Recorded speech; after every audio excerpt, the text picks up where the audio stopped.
Good dog. Oh. What's up, y'all? Today, my dad and I are doing another movie review. Today, we will be reviewing Homeward Bound. This movie was full of perfect shots of 3 different animals. 2 dogs and 1 cat. It had a lot of, joyful things, but a lot of also kind of sad, just sad. I don't know how to explain it. But you could tell that, in the movie, what they did was, they made it so it seemed like the animals got closer. Because at the start of the movie, they definitely were not as close as they were at the end.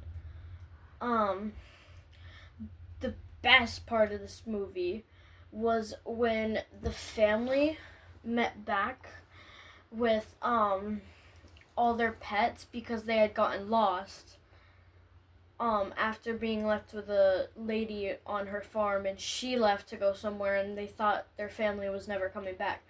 So they ran away to try to find them. But when they met back up at the actual house where the family lived, the dog and cat, the younger dog and the cat, they met up with their children, and there was 1 dog left behind and 1 kid left behind, and that was the oldest.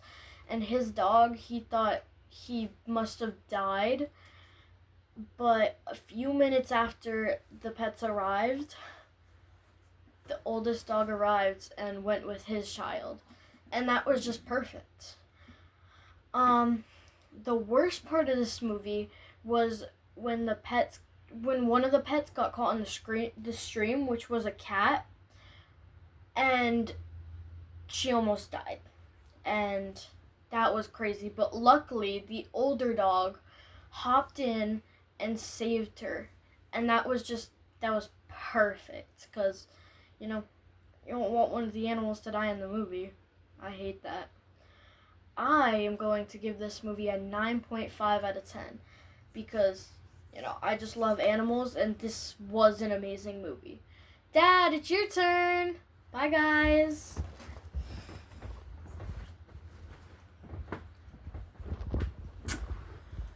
Popcorn? Oh boy. You want some popcorn? Little puppy. Ugh. Gross. So, this dog, she loves popcorn. Her name is Shadow. Much like the dog in this movie I'm about to talk about. Homeward Bound. The Incredible Journey. I want to say this movie came out in 1992. So, the year I was 12, turning 13. And as a huge Michael J. Fox fan, I really did love this movie. It was awesome, and I enjoyed it as an adult as well. It's called The Incredible Journey, which feels a lot like the incredible journey I'm going on with this kid reviewing movies and watching all kinds of cool movies with her. It's awesome. I could get her to do a little bit less on the spoiler, maybe give a spoiler alert here and there when she's about to spoil a movie, but we'll work on it as time goes by. Now, this movie is set in California, but it's shot in Oregon. And Oregon is my personal favorite state to visit, with the exception of Colorado. They're pretty close. I love Oregon. So, just watching this movie gave me a great feeling that I didn't get when I was 12, 13 years old, because I had never been to Oregon. So, I was just looking at a lush countryside at that point and still enjoyed it, but knowing that I've driven through some of it and have hiked around there and seen some awesome things in that area, it just even gives me nostalgia for trips that I had gone on, which is cool. It was really awesome. So, Michael J. Fox. Love Michael J. Fox. Sally Field. love Sally Field. Don Amici, who maybe isn't such a household name to even people of my generation, but he was in a lot of movies that you'd probably know. He was in the Cocoon movies. He was in Trading Places. He was in Coming to America. He was in, what the heck is it called? Oscar with Sylvester Stallone, which a lot of people didn't like, but I love that movie. I'm going to review it at some point. Now, that said, it was interesting listening to Afton do her review because I love how she brought up character development. Character development was everything the script was based on. There was the Michael J. Fox's character, Chance, who was just selfish and rude and boorish and arrogant. And by the end of the film, he had probably the most growth of anybody in the film, which was awesome. There was Shadow, much like my own little Shadow here, who,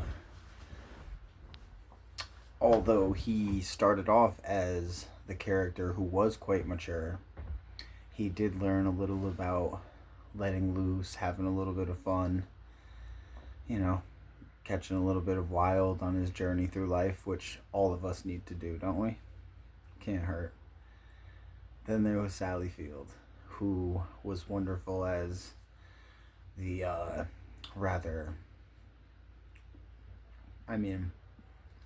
guess I could call her antisocial cat towards the beginning of the movie, who didn't want to go on the journey. She just wanted to stay where she was, and she ended up going anyway because that was her family, so she did what she had to do. And by the end of the movie, she had also grown quite a bit in her character development, and it's a wonderful thing to see your kid understanding that when they're watching a story. Now, would I recommend this movie to watch with your kids? Yes. I would recommend this movie for adults who don't even have kids. This movie is awesome. I'm giving it a 9.5. She gave it a 9.5. That means we highly, highly recommend this movie. Please comment on our videos, share our videos. Most importantly, give us ideas of things that would be cool to watch. Have a great night. Enjoy yourselves. Say, have a great night, Shadow.